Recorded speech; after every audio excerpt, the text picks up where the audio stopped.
Vamos para mais uma aula do professor Vinícius Lemos, ainda falando da ordem dos processos nos tribunais, mas aqui a gente vai falar sobre outro assunto que envolve o julgamento, mas ele vai ter uma outra visualização aqui interna do julgamento. A aula anterior a gente falou todo o andamento processual em segundo grau ou em grau recursal. Aqui a gente vai focar no artigo 942, que a gente vai chamar aqui de técnica de julgamento não unânime. O que acontece isso? Isso daqui é o famigerado extinção dos embargos infringentes. A gente tinha embargos infringentes pelo antigo código, no artigo 530, quando dizia lá que quando uma apelação for provida, tendo julgado o mérito, por forma não unânime, pode entrar com os embargos infringentes. Qual que era o motivo daquilo? Aplacar uma aparente maioria, pensando em visualizar se é maioria ou não. O código pensou, vamos tirar, não vamos tirar, o projeto queria que tirasse, o Senado não queria, foi e ficou nessa técnica de julgamento. O que acontece?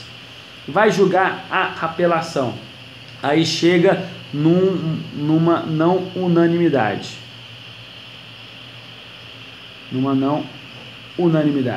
Aí nós temos aqui um certo ponto. O que seria essa não unanimidade? A gente tem um voto vencido e 2 votos ganhadores.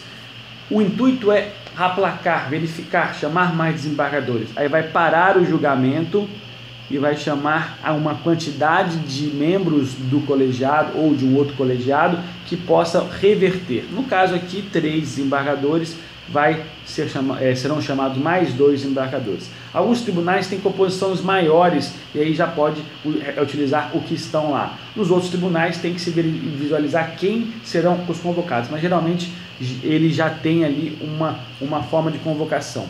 Chamam 2 desembargadores, eles vão participar na próxima sessão. Em relação na próxima sessão, eles já participam sobre o voto ali, sobre aquele julgamento. Essa é a parte interessante aqui, que já vai ser como se fossem os embargos, mas vai parar para ter um novo julgamento. O complicador é que quem vai querer divergir aqui? Porque a divergência vai trazer aqui um ônus mais complexo, não vai julgar o processo naquela sessão, vai ter que parar, vai ter que chamar mais desembargadores. É uma complicação, uma técnica que veio aqui para atrapalhar. Talvez fosse melhor retirar e deixar eles divergirem aqui. O entendimento que a gente tem que ter aqui é que é feito de ofício isso. Chegou na decisão não unânime, suspende o processo. Na próxima sessão chamam 2 desembargadores e eles vão participar aqui. Uma dúvida que a gente tem que tirar aqui: quando tem um voto do relator e se tiver a divergência, já pode parar ou tem que visualizar o terceiro voto? É importante a gente saber disso. Por quê? Porque precisa votação não unânime, votação é toda, mas a gente já consegue ver a divergência com 2 votos. Isso daqui é algo que a gente tem que analisar melhor e verificar como que os tribunais agirão. Até porque, para que eu envie o terceiro voto, você já sabe que ele vai aderir um ao outro aqui. Então, tem essa visualização. Chama um outro desembargador para fazer essa visualização. Então, isso é importante para que nós verifiquemos essa novidade. Só que nós temos aqui um equívoco do legislador. O que o legislador fez? O caput do artigo 942 vai falar sobre a apelação. A apelação precisa somente da divergência. Porém, em outras possibilidades, no parágrafo 3º do artigo 942, ele vai dizer que também aplica-se inciso 1 na ação rescisória e também aplica-se inciso 2 no agravo de instrumento que versa sobre o mérito.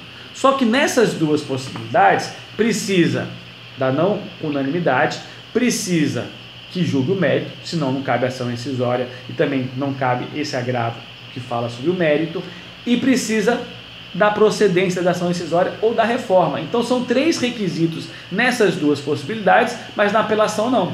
Na apelação só precisa da divergência. Então abre uma porta aqui para que tenham 2 regras diferentes dentro de 2 possibilidades. Uma regra geral para a apelação abrir uma porteira e outra regra mais rígida em ação rescisória e agravo sobre o mérito. Foi algo que com certeza foi um lapso do legislador aqui, e aí criou essas duas regras. Há quem defenda, como o meu nobre amigo Rodrigo Cunha Lima Freire, que deve sistematizar e colocar que a apelação também precisa de mérito, também precisa de provimento. O texto da lei não está assim. Aí eu peço sempre vênia ao meu nobre amigo Rodrigo, que não dá.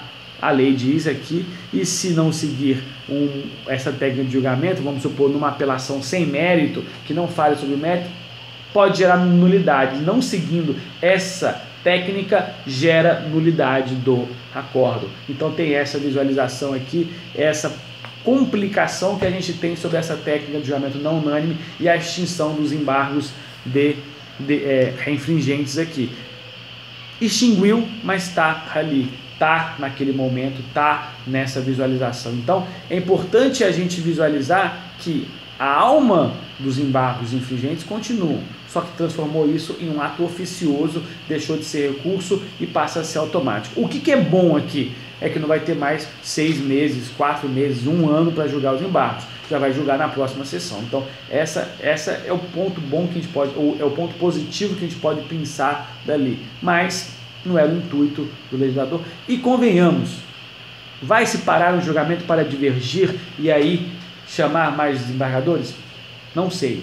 Eu acho que vai ser uma mudança que vai ser inócua, que deve acabar não sendo reutilizada. Tomara que eu esteja equivocado e que a gente no futuro verifique que foi uma inovação boa, mas é uma técnica de julgamento aqui, vai ter que ser aplicada e é importante ter essa verificação. Uma dúvida ainda, essa técnica de julgamento vai ser como?